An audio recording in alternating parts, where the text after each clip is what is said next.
I think every hand in the room went up. Very good. Và tôi nghĩ rằng là tất cả mọi người trong khán phòng đã giơ tay và đó là một điều vô cùng tuyệt vời. Okay, so first of all, this first slide is a world view of colostrum consumption in the main markets for colostrum in the world. Và đây là một cái bức tranh về tất cả những thị trường sữa non trên thế giới, về cái mức độ tiêu dùng của những cái sản phẩm sữa non trên thế giới để các anh chị có thể nhìn thấy. And the key thing it shows here is that Asia here is leading the world in colostrum consumption. Và khi mà các chị nhìn thấy trên cái biểu đồ này thì châu Á chính là cái khu vực mà đang sử dụng và tiêu thụ sữa non nhiều nhất trên toàn cầu. Asia 2 times more than the USA. Và ở tại châu Á thì chúng ta tiêu thụ sữa non hơn gấp 2 lần so với thị trường Mỹ. 3 times more than Europe. Và gấp 3 lần so với thị trường châu Âu. So you are in the right place here in the middle of Asia to be taking and building a business on colostrum. Do đó là bây giờ là các anh chị đang ở đúng chỗ, đúng thời điểm để các anh chị là gì ạ? Kinh doanh cũng như là sử dụng những sản phẩm sữa non ở tại châu Á, đúng không ạ? And the next slide shows the producers of the world. And you can see here that New Zealand is the top producer of colostrum in the world. Và ở slide này thì các anh chị cũng sẽ có thể nhìn thấy được là những cái hình ảnh của những cái đất nước mà xuất khẩu các sản phẩm sữa non đứng đầu trên thế giới, và trên top 1 chính là New Zealand, thưa các anh chị. So you are sourcing from the best in the world, which is great for you too. Do đó là các anh chị đang sử dụng cái sản phẩm với cái nguồn nguyên liệu là hàng đầu thế giới, các anh chị có thấy tuyệt vời không ạ? So why source from New Zealand? Nhưng mà câu hỏi sẽ là gì ạ? Tại sao chúng ta lại sử dụng cái nguồn nguyên liệu đến từ New Zealand? Number one, New Zealand has clean air. Và cái yếu tố đầu tiên đó là gì? New Zealand có một cái không khí, một cái môi trường vô cùng trong sạch. Clean water. Có một cái nguồn nước vô cùng trong lành. Green grass. Và có những cái cánh đồng cỏ xanh ngát bất tận. Lots of green grass. Và chắc chắn rồi, rất nhiều những cánh đồng cỏ xanh ngát bất tận ngút trời như vậy.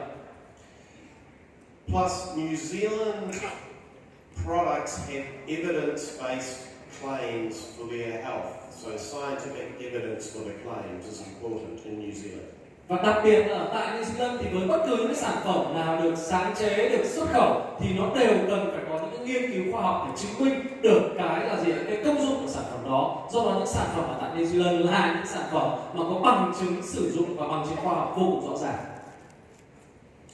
So, a few more statistics about production of colostrum. New Zealand is the 8th largest milk producing country in the world, with 3% of global production. Và ở đây thì chúng ta sẽ có thêm một số những thông tin khác, đó là New Zealand là cái quốc gia mà sản xuất sữa lớn thứ 8 ở trên thế giới, và sản lượng ở tại New Zealand thì chiếm 3% toàn cầu. 3% of production, but 30% of global dairy exports, which is because most other producers don't export, they consume it within their own country. Và nhưng khi mà New Zealand đạt 3% cái sản lượng sữa toàn cầu, nhưng New Zealand lại chiếm đến hơn 30% cái sản lượng sữa mà được xuất khẩu đi ở trên toàn thế giới. Và điều này có thể hiểu rằng là rất nhiều những đất nước họ cũng có thể sản xuất ra những cái sản phẩm từ sữa, nhưng họ có thể sử dụng ở bên trong đất nước của họ, hoặc là nó không đủ cái tiêu chuẩn xuất khẩu lớn như New Zealand, và New Zealand thì chiếm đến 30% cái sản lượng xuất khẩu trên toàn cầu.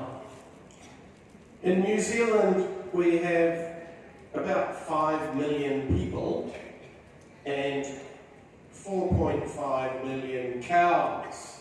Và tại New Zealand thì chúng tôi có một cái dân số vào khoảng 5 triệu người, nhưng mà cái dân số của bò thì cũng vào khoảng 4,5 triệu con bò, anh chị.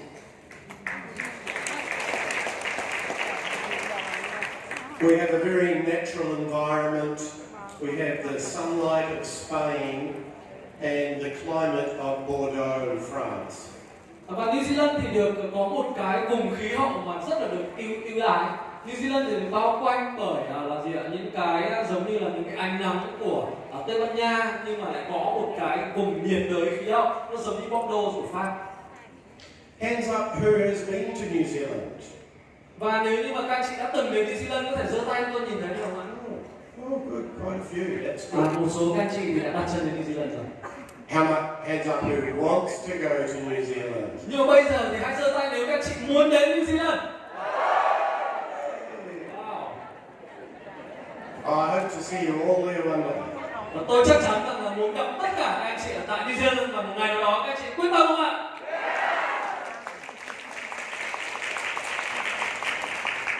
New Zealand has a seasonal dairy milking system. Và New Zealand thì đặc biệt là sử dụng một cái hệ thống theo mùa vụ để mà có thể đảm bảo được cái nguồn thức ăn. So the cows all graze outside in green pasture like this, free ranging. Và cái cách nuôi, cái cách chăn thả của New Zealand đó là gì? Tất cả những cái chú bò này sẽ được chăn thả một cách là gì? Thoải mái, đi trên những cái đồng cỏ này mà không trong cái môi trường nuôi nhốt. In a lot of other countries, the cows are fed on grain and are housed in sheds. Và với một số những cái đất nước khác ấy, thì cái là gì ạ? Cái đồng cỏ thì nó sẽ không có đủ cái là gì ạ? Cái độ ẩm hay là chất dinh dưỡng để có thể là giúp cho cái đàn bò mà đạt được cái tiêu chuẩn tốt nhất. But when the cows graze outside on the grass in the sunlight, the milk quality is better. Bởi vì tất cả chúng tôi thì đã có những cái nghiên cứu đó là gì? Khi mà những con bò được là gì? Thả đi gọi là gì? Thong dong ăn cỏ trên đồng cỏ và đón nhận những cái ánh nắng trực tiếp ấy, thì chất lượng sữa của nó sẽ tốt hơn rất nhiều. The milk and the colostrum has higher levels of omega-3, vitamin E, beta-carotene, and CLA, conjugated linoleic acid. Và những cái chỉ số mà trong sữa và sữa non của những cái chú bò mà đạt tiêu chuẩn như vậy ấy, thì nó sẽ có nhiều omega 3 hơn, có nhiều vitamin E hơn, có nhiều beta carotene hơn và cũng như là những cái chất dinh dưỡng mà có ích khác. These are all essential nutrients for health, as you probably know. Và tất cả những cái mà chúng ta vừa liệt kê thì đều là những cái thành phần dinh dưỡng vô cùng quan trọng trong cuộc sống, trong cái sức khỏe con người của chúng ta đấy mà. Now these are some of the famous New Zealand brands of colostrum. Và đây là cái hình ảnh của một số những cái thương hiệu sữa non nổi tiếng ở tại New Zealand. And of course, this one here is the best, right up in the top corner here. Và tôi có thể nói rằng là cái sản phẩm mà nằm trên cái góc trên cùng bên trái ấy, là cái sản phẩm tuyệt vời nhất, đồng ý tôi không ạ? Oh. Sounds like you recognize that one. Có vẻ như là các anh chị cũng nhận ra người quen của mình trên này. Okay, bit of science now. So, what actually is colostrum? Vậy thì bây giờ chúng ta sẽ đến với một cái phần mà nó khoa học hơn một chút. Vậy thì sữa non thực sự là gì?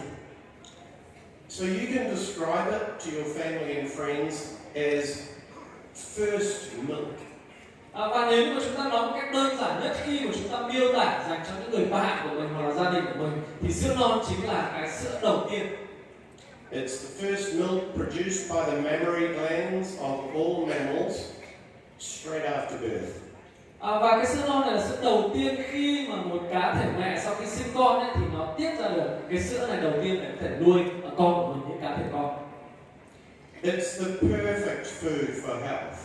Và có thể nói sữa non là một cái thực phẩm hoàn hảo cho cái sức khỏe của chúng ta.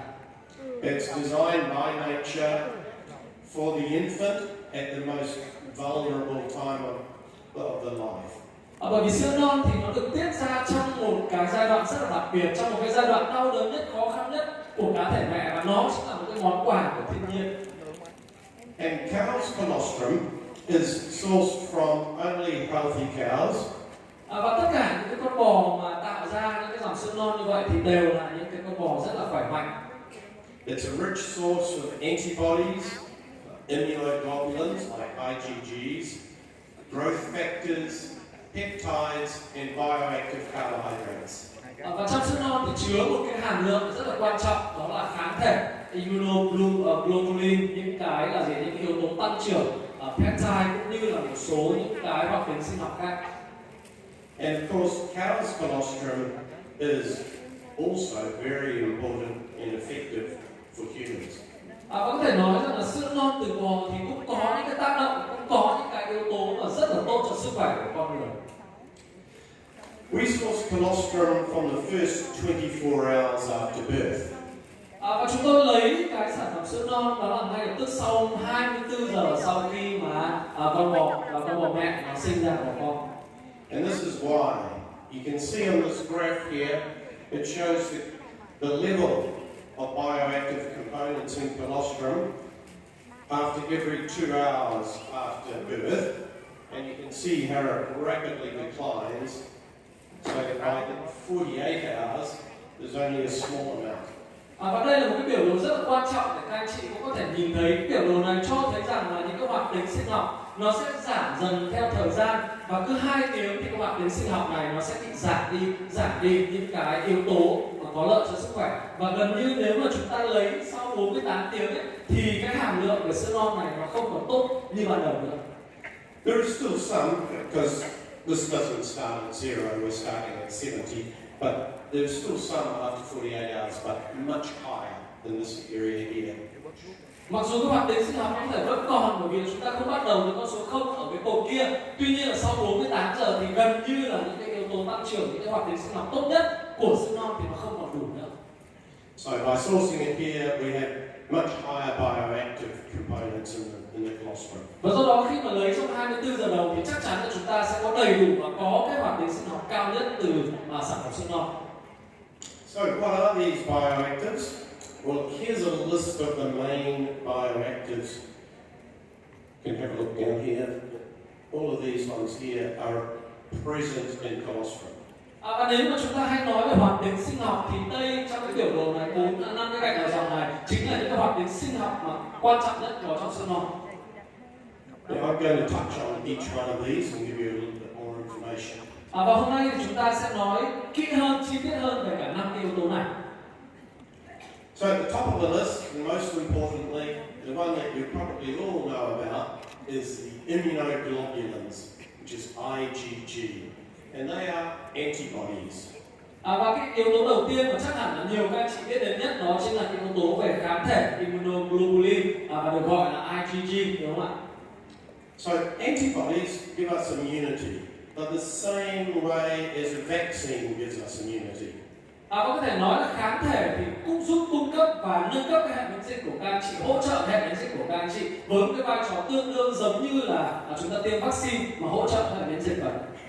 So what happens when the cow is grazing out in the pasture and it comes into contact with lots of bacteria and viruses in the grass and in the dirt, and these pathogens or these germs stimulate an immune response in the cow.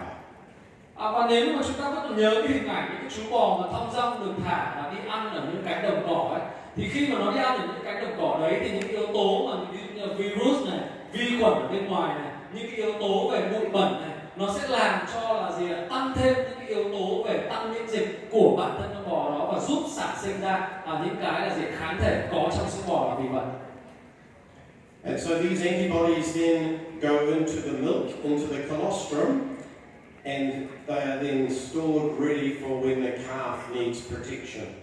Và sau đó thì tất cả những cái lượng kháng thể đó mà để giúp tăng cường cái miễn dịch đó thì nó được vào bên trong cơ thể con bò, được vào bên trong sữa non và được sản sinh ra khi mà con bò là gì ạ? Nó sinh con.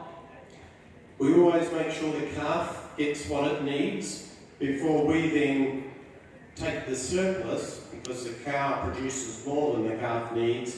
So we take the surplus and we produce our colostrum product from it. Và chúng tôi luôn đảm bảo rằng là tất cả những cái lượng sữa non mà một con bê con cần thì nó sẽ có đầy đủ. Bởi vì thông thường thì một con bò nó sẽ sản sinh ra cái lượng sữa non nhiều hơn cái nhu cầu của một con bê con. Do đó chúng tôi sẽ lấy cái lượng dư ra khi mà con bê con nó không còn cần đến cái lượng đó nữa để chúng tôi có thể thu hoạch. And then when we consume that colostrum, we also get the same immune response and we get the protection from those antibodies, those immunoglobulins. Và điều đặc biệt là khi mà chúng ta sử dụng, khi mà chúng ta tiêu thụ những cái sản phẩm sữa non này vào cơ thể thì nó cũng sẽ giúp sản sinh và giúp cho chúng ta tăng cường được cái hệ miễn dịch của mình. Also in colostrum, apart from the immunoglobulins, are all of these growth factors. Và bên cạnh cái kháng thể đó thì ở bên trong sữa non thì còn có những cái yếu tố tăng trưởng nữa. There's insulin-like growth factor, which is a very important factor for protection against diabetes. Và các yếu tố tăng trưởng mà giống insulin này được có trong sữa non ấy, thì là một trong những cái yếu tố rất là quan trọng và đặc biệt là quan trọng với sức khỏe của những người mà bị bệnh đái tháo đường. There is transforming growth factor, epidermal growth factors for skin, and fibroblast growth factor. Và trong sữa non thì còn có những yếu tố tăng trưởng biểu bì, những yếu tố tăng trưởng nguyên bào sợi vân vân. As well as platelet-derived growth factor, which is for also immunity, but for blood response. Và bên cạnh đó thì có những yếu tố tăng trưởng có nguồn gốc từ tiểu cầu để có thể hỗ trợ cho cái việc là chúng ta sản sinh, hỗ trợ cho cái việc là máu ở bên trong cơ thể nữa. So, as well as growth factors, there's also a whole lot of enzymes in colostrum, and some of them are listed here. Vậy thì khi mà chúng ta đã nói xong về những yếu tố tăng trưởng mà có bên trong sữa non thì chúng ta sẽ nói đến những cái enzyme có trong sữa non. Lactoperoxidase, it's an enzyme that is antibacterial. Đầu tiên là cái enzyme lactoperoxidase, đây là một cái kháng khuẩn. Hands up if anyone's heard of the lactoferrin. Và cái thứ hai, nếu như mà các anh chị đã từng nghe đến cái từ này thì các anh chị có thể giơ tay cho tôi thấy, đó là từ lactoferrin. Lactoferrin, yes, okay. It's a supplement on its own, actually. Lactoferrin is a milk protein for immunity, and it's useful for iron supplementation. But you have it in colostrum. You don't need another supplement because it's actually here in colostrum. Và với lactoferrin này thì nó đã có sẵn ở trong sữa non, và lactoferrin này là một yếu tố để giúp cho chúng ta điều hòa và hấp thu được cái khoáng chất, đó chính là sắt. In fact, there's 20 times more lactoferrin in colostrum than there is in milk. Và so với cả sữa thông thường ấy, thì sữa non thì có chứa lactoferrin cao gấp hơn 20 lần các anh chị. So it's important for iron absorption. Và đó là cái yếu tố rất là quan trọng trong việc là chúng ta có thể hấp thụ được cái khoáng chất cần thiết trong cơ thể, đó là sắt. And so it's transferrin. Bên cạnh đó thì chúng ta có thể nói đến về transferrin. It binds and helps transport iron. Nó giúp liên kết cũng như là vận chuyển được sắt đến với cả những cái tế bào trong cơ thể. Lysozyme, which destroys bacteria and viruses on contact. Yếu tố tiếp theo nữa là lysozyme, giúp cho chúng ta là gì? Tiêu diệt những cái vi khuẩn và virus khi mà nó tiếp xúc. Xanthine oxidase, which releases hydrogen peroxide, which kills bacteria. Một yếu tố tiếp theo đó là xanthine oxidase, nó là gì? Giống như là giúp cho chúng ta tiêu diệt vi khuẩn. Hình như nếu như không nhầm là hơi giống oxy già các anh chị. And this very interesting thing too about colostrum, it contains protease inhibitors. Protease are enzymes that break down, chop up, and digest protein. But colostrum contains some inhibitors of those. Và ở trong sữa non thì cũng có một cái yếu tố khá là thú vị, đó là cái chất ức chế protease là giúp cho chúng ta là gì? Ngăn cản quá trình tiêu hóa sữa non ở bên trong ruột của cơ thể. So this is part of the reason why colostrum survives the acid stomach and the digestion in the stomach and still works in humans. Và do đó đấy cũng là cái lý do vì sao mà sử dụng những cái sản phẩm sữa non thì riêng cái sữa non thì nó cũng có thể sống một phần nào đó trong những cái môi trường axit khi mà đi qua dạ dày hay là đi qua ruột. The last one on the list here is lactalbumin, which raises brain serotonin levels, which improves the mood. It's no wonder we feel so good when we take colostrum. Và một yếu tố tiếp theo mà cũng vô cùng thú vị đó là lactalbumin này để tăng cái serotonin trong não để giúp cho chúng ta cải thiện tâm trạng. Và tôi có thể nói là nếu như mà các anh chị sử dụng cái sữa non hàng ngày ấy, thì cái tâm trạng của các anh chị sẽ luôn luôn vui vẻ, sẽ luôn luôn phấn chấn, đúng không ạ?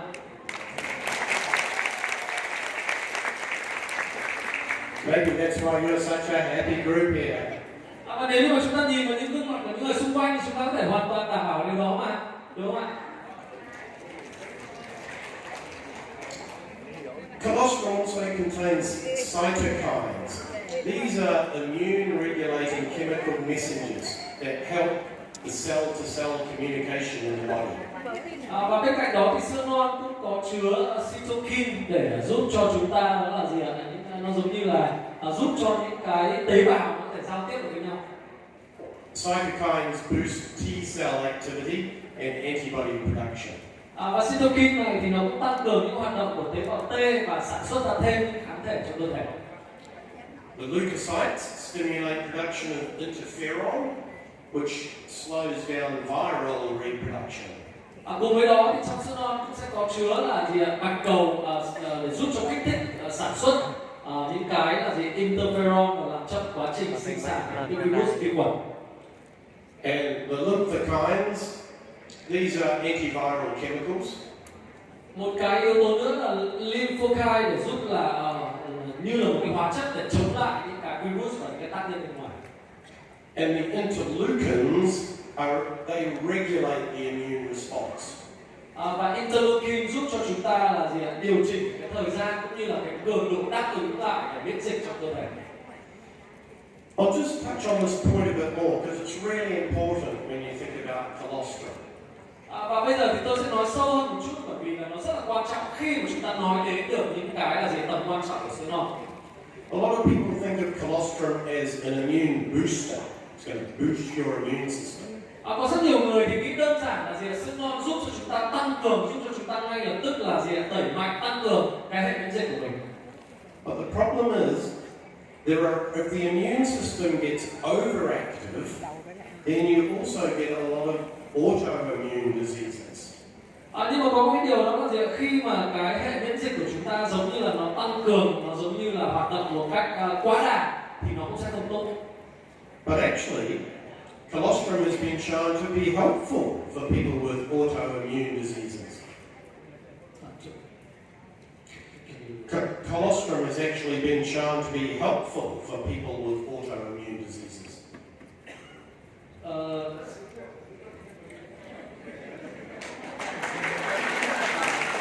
Bên cạnh đó thì sữa non sẽ rất là hữu hiệu dành cho những cái người bệnh nhân mà gặp những cái vấn đề về gọi là bị bệnh, về suy giảm hệ miễn dịch.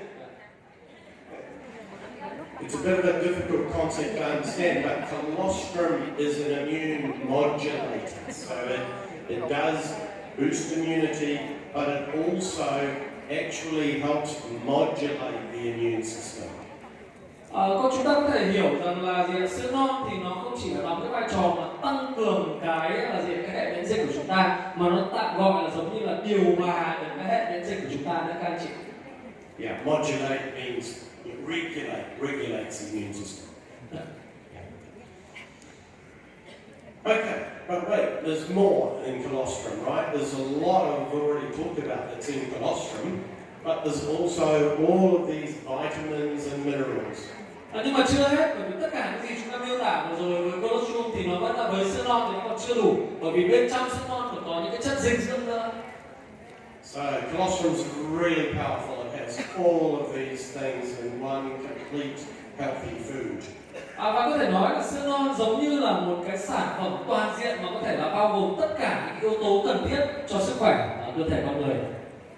So in summary, colostrum is the most powerful, complete, natural, bioactive food that we will ever consume.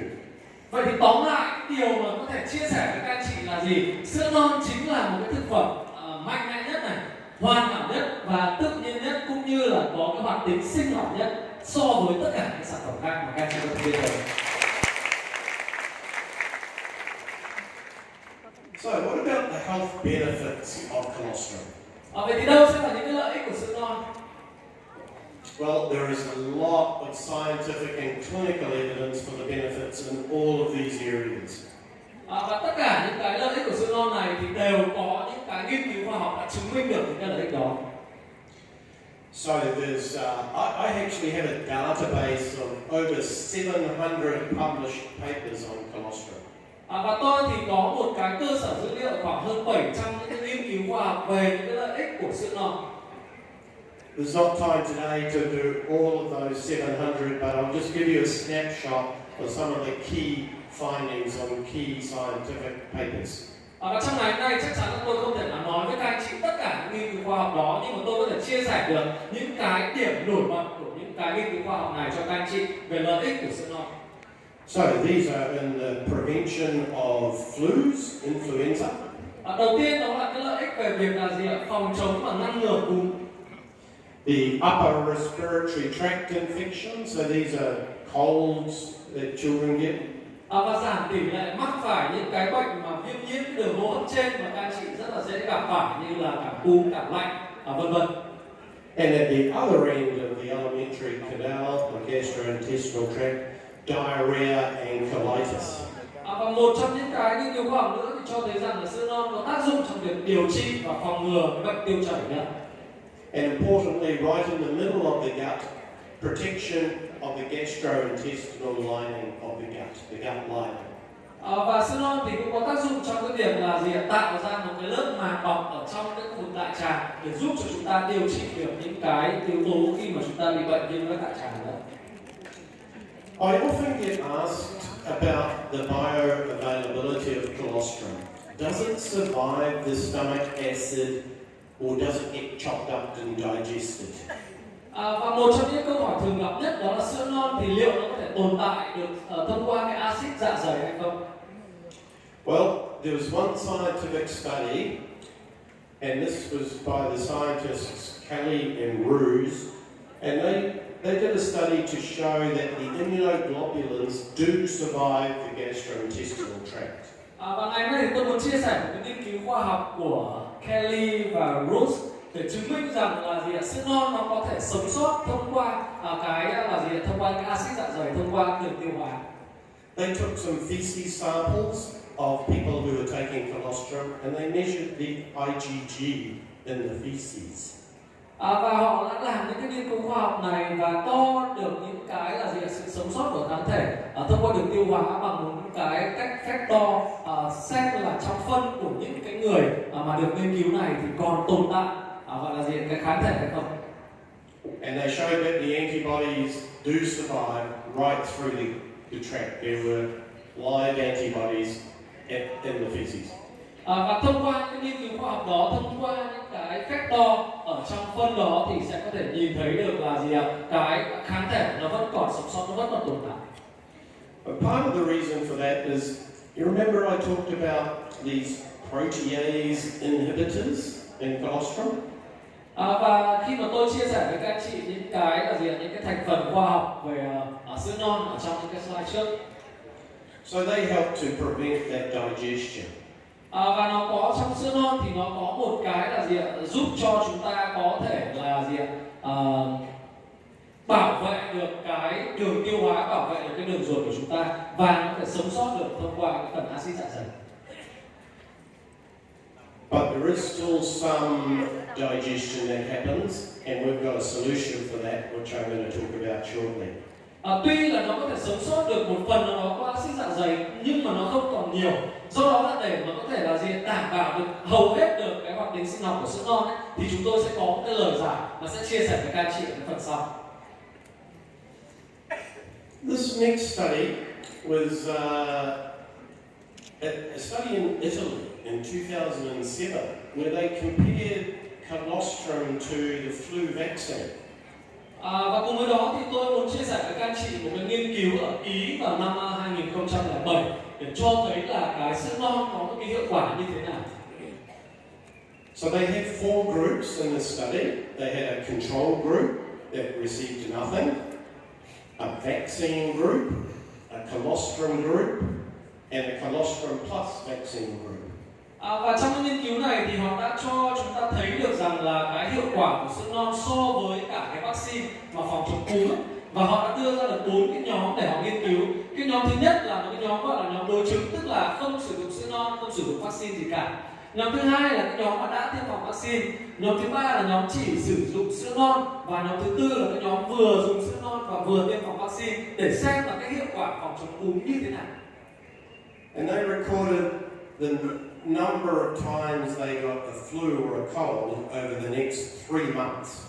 Và cùng với đó thì họ đã đưa ra cái phép đo của cả 4 cái nhóm này về cái việc là cái tỷ lệ hay là cái số lần mà những cái người trong cái nhóm này mắc phải cái bệnh cúm trong vòng 3 tháng kế tiếp đó. And these are the numbers. Và đây là những cái con số để thấy được là gì ạ? Đã có bao nhiêu những cái người, những cái lần mà những người đã bị cúm sau 3 tháng. The ones that took only colostrum had the lowest number of colds and flus. Và khi chúng ta nhìn vào những con số này thì những cái nhóm người mà chỉ sử dụng sữa non ấy là cái nhóm người mà bị mắc phải cúm và cảm lạnh ít nhất sau khi một nghiên cứu này. Chỉ sử dụng cái sữa non thôi. And this was with only 400 milligrams of colostrum. So that's quite a low dose compared to what you get. You get 300 milligrams, more than 300 milligrams in colossal IgG gold. Và nếu như mà so với những người này khi mà cái hàm lượng mà họ sử dụng trong cái nghiên cứu khoa học này thì nó thấp hơn rất nhiều so với cái hàm lượng là gì, kháng thể mà có trong colossal IgG gold mà các anh chị đang sử dụng. Bởi vì colossal IgG gold mà các anh chị đang sử dụng đấy nó có hơn 316 mg kháng thể cơ, trong khi những người này mới đang chỉ sử dụng có hình như là 40 mg kháng thể cho cái nghiên cứu khoa học này. But it's more protective than colossal IgG gold. Do đó có thể nói là những cái gì mà các chị đang sử dụng trong lon sản phẩm colossal IgG gold ấy, nó mang đến một cái hiệu quả bảo vệ tuyệt vời hơn rất nhiều. And that's because of the bio-lactol, which I'm going to talk about shortly. Và một phần để mà chúng ta có thể hiểu được rằng là khi mà chúng ta có một cái hàm lượng kháng thể cao như vậy nhưng vẫn bảo toàn được hàm lượng kháng thể đó thì nó đến từ công nghệ bio-lactol mà một lát nữa tôi sẽ chia sẻ với các anh chị. This next study was in 605 children in India who had upper recurring respiratory tract infections. Và tiếp theo thì tôi muốn đến với một cái nghiên cứu khoa học, một cái nghiên cứu mà diễn ra với khoảng 605 đứa trẻ ở tại Ấn Độ, và 605 đứa trẻ này thì đều bị mắc cái bệnh của đường hô hấp trên lặp đi lặp lại nhiều lần. After just 3 months on colostrum, these infections in these children dropped by 91.2%. Và chỉ sau 3 tháng mà sử dụng sữa non thì cái tỷ lệ những cái đợt mà bị bệnh gọi là gì, viêm nhiễm cái đường hô hấp tuyến trên này thì giảm đi 91,2%.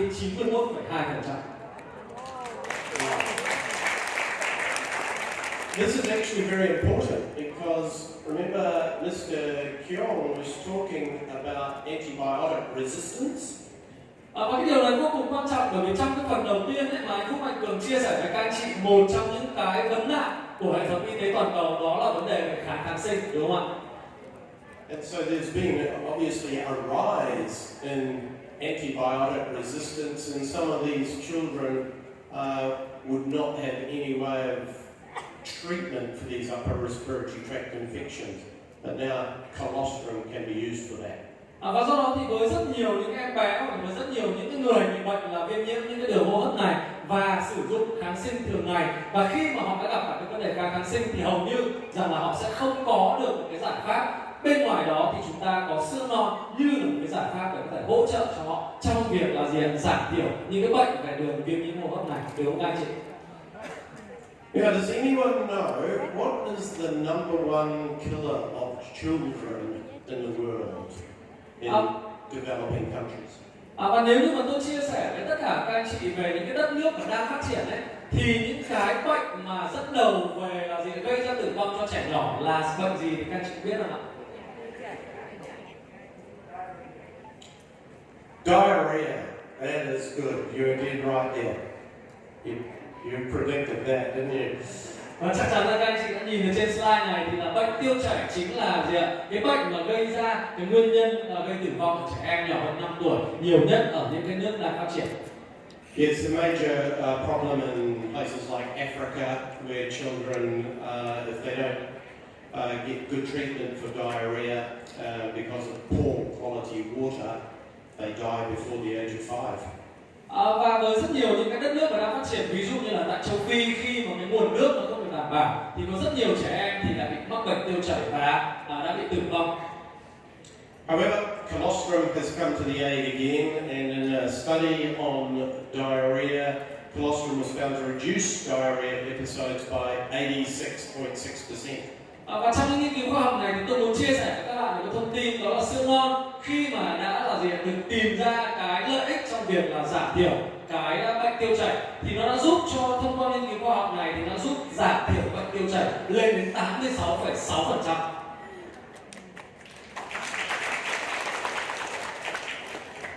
Now, this is a really important aspect that a lot of people don't realize with colostrum, and that's the benefit to the gut. Và một cái điều tiếp theo mà có rất nhiều người có thể là chưa biết hoặc là các anh chị đã biết rồi, đó chính là sữa non thì là gì, mang lại những cái lợi ích vô cùng tuyệt vời cho đường tiêu hóa của chúng ta. So inside our gut, in the lining of the gut and the intestines, are these projections, like finger-like projections inside the gut called villi. Villi. Giống như là nếu như chúng ta nhìn vào cái hình dạng của cái dạ dày của chúng ta, cái bao tử của chúng ta thì nó giống như là một cái hình chữ V. Nếu như mà chúng ta đặt cái ngón tay đúng không? Nếu mà xoay thẳng ngang thì nó hơi giống một cái chữ V, đúng không ạ? You know that inside the intestines, the lining of the gut has these projections all the way through. Yeah. Yes. Yeah. So these projections, these villi are really important for absorption of minerals and water. Và có thể nói là với cái hình dáng đặc biệt đó của bao tử của chúng ta thì nó rất là quan trọng trong việc là chúng ta hấp thu được những khoáng chất này, những cái chất như là chất lỏng, như là nước. So these projections can get affected by drugs, etc. But what was known was that colostrum helps with things like leaky gut. Và với một cái hình dáng đặc biệt như vậy thì khi mà chúng ta sử dụng những cái sản phẩm như là dược phẩm, như là thuốc thì nó sẽ có thể gây ra những cái viêm loét này, nó sẽ có thể gây ra những cái tổn thương ở trong bao tử. Và sữa non thì đặc biệt đó là gì? Có thể tạo ra một cái lớp bao bọc, một cái lớp bao bọc lên cái niêm mạc dạ dày để giúp cho chúng ta là gì? Hạn chế và phòng tránh được cái tình trạng là viêm loét dạ dày, viêm loét bao tử, đúng không ạ? So these villi, they get holes. We get holes in the gut, and then some of our food can pass through and get into the bloodstream. So when you get holes in the gut, some of our undigested food and small proteins can get through the holes in the gut and get into the bloodstream. Và bởi vì nếu như mà chúng ta có những cái lỗ, chúng ta bị những cái viêm loét ở bên trong cái bao tử đó thì những cái là gì, những cái thực phẩm, những cái đồ mà nó chưa được tiêu hóa thì nó có thể là gì, đi trực tiếp thông qua cái đường máu và thông qua những cái là gì, những nội tạng thì nó rất là gây ra những nguy hiểm cho sức khỏe. So this is the cause of things like allergies. If we have an allergy, a food allergy, or if we get an immune response to something that we've eaten, it's because of things getting through the gut and into the bloodstream. Và cái hiện tượng như là tôi vừa miêu tả đấy thì nó giống như là những cái hiện tượng mà dị ứng, nhưng khi mà chúng ta dị ứng với một cái thực phẩm nào đó, khi mà chúng ta dị ứng với một cái món ăn nào đó thì vân vân, đó là một cái triệu chứng để cho thấy rằng là gì ạ, ở bên trong dạ dày của chúng ta thì đã có những cái yếu tố mà làm cho là gì, những cái thực phẩm nó chưa được tiêu hóa thì nó đi thẳng vào máu và nó gây ra những cái tình trạng như là gì ạ, dị ứng về thực phẩm vân vân. But what they showed that all those growth factors that I talked about in colostrum, all those growth factors, they help to seal those holes.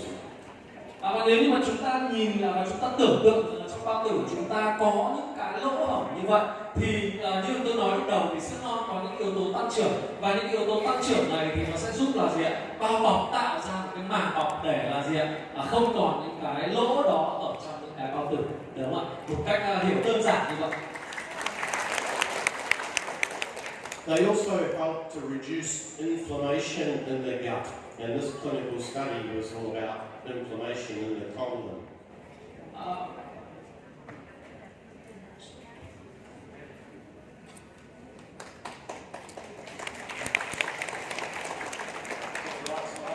Ulcerative colitis. So yeah, there was 62.5% of the subjects in this study had reduced ulcerative colitis. Và khi mà sữa non được dùng kết hợp với cả thuốc ấy, thì những cái triệu chứng đã giảm đáng kể so với cả những đối tượng mà bị viêm đất đại tràng này, và đặc biệt là cái điểm gọi là gì, những cái nhóm sữa non này đã giúp cho họ cải thiện là đến khoảng 62,5% do những cái vấn đề mà là gì, khi mà những cái nhóm nghiên cứu họ bị viêm đất đại tràng họ tham gia vào nghiên cứu khoa học này. And this is the study I was talking about with the villi and the destruction of the villi.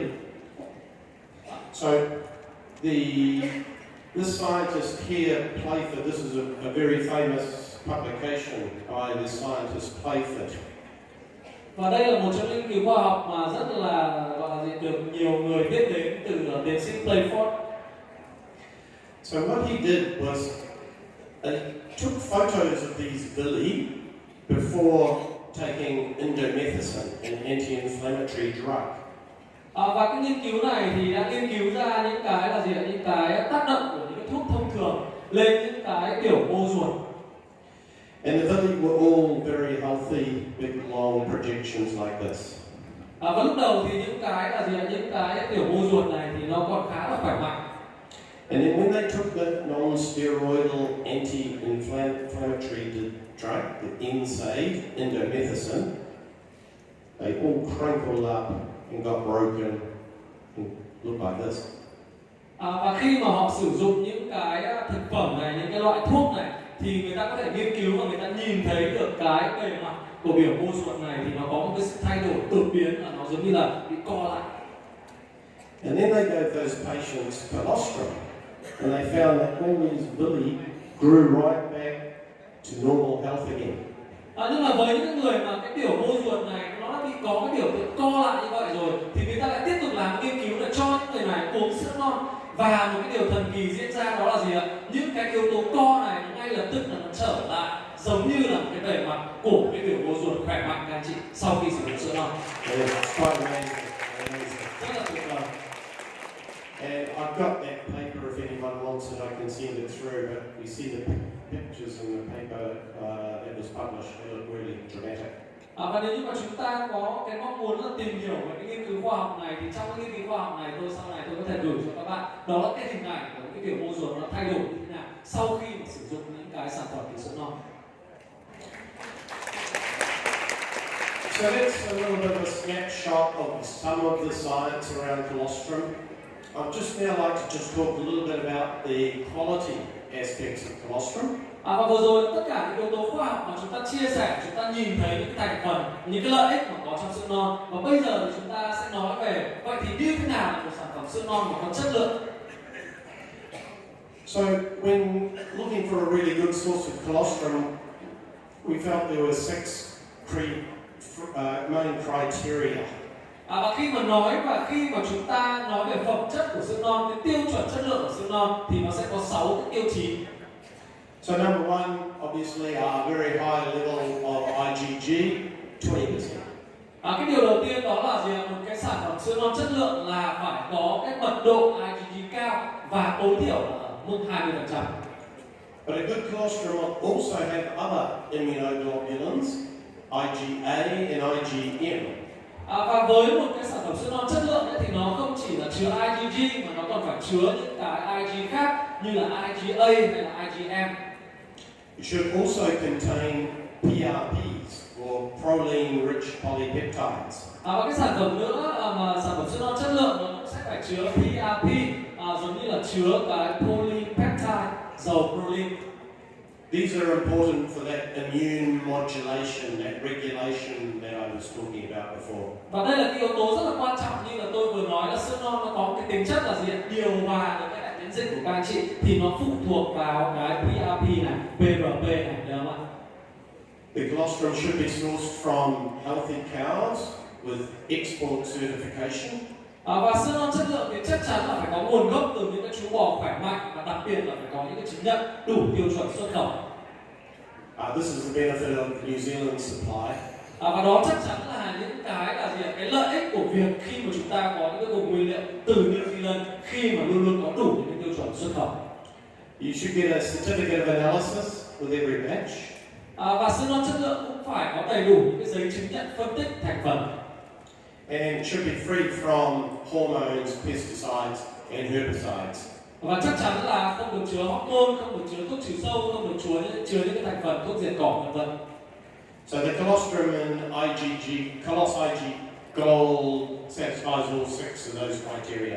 Và Colos Arginol là sản phẩm mà là gì đáp ứng đủ 6 tiêu chí tôi vừa nêu ra.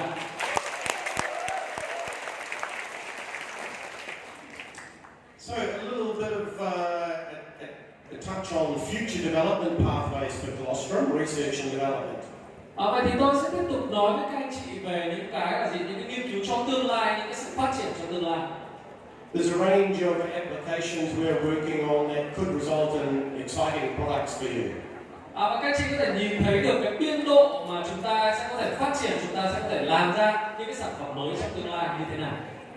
This slide just highlights that there are multiple categories: oral hygiene, nutritional supplements, drugs, and cosmetics.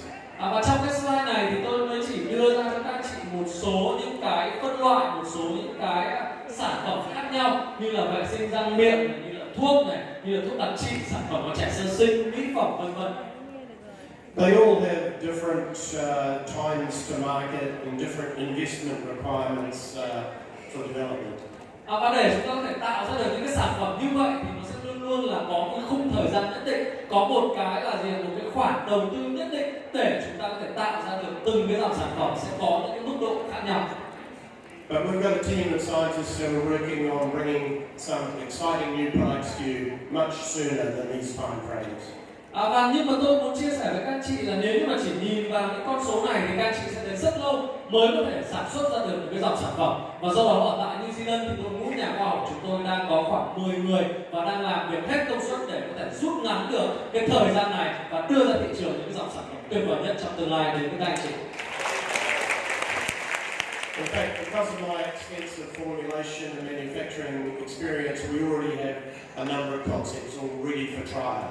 Bởi vì bản thân chúng tôi là những cái nhà nghiên cứu khoa học và đã có đầy đủ những kinh nghiệm, đã có đầy đủ những nghiên cứu khoa học và sau đó thì chúng tôi sẽ có thể rút ngắn được cái thời gian mà phát triển sản phẩm này để mang đến những cái sản phẩm chất lượng cao trong một cái khung thời gian và đáp ứng được nhu cầu của thị trường.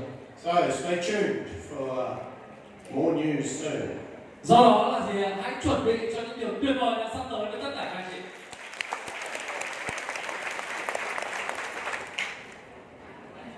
Can anyone tell me what this is? Và các chị nào biết được những cái hình thù ở trên cái cà vạt của tôi không?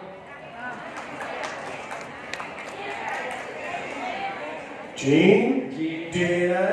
Good, very good. Vâng, rất nhiều các anh chị nói là mã gen, nói là gì, DNA đúng không ạ? Now the reason I'm talking to you about DNA is because one of the most exciting application areas in dietary supplements is this area of epigenetics. Và một trong những cái yếu tố, một trong những cái mà phần mà tôi muốn chia sẻ với các anh chị dành cho những dòng thực phẩm bổ sung, dành cho những cái dòng sản phẩm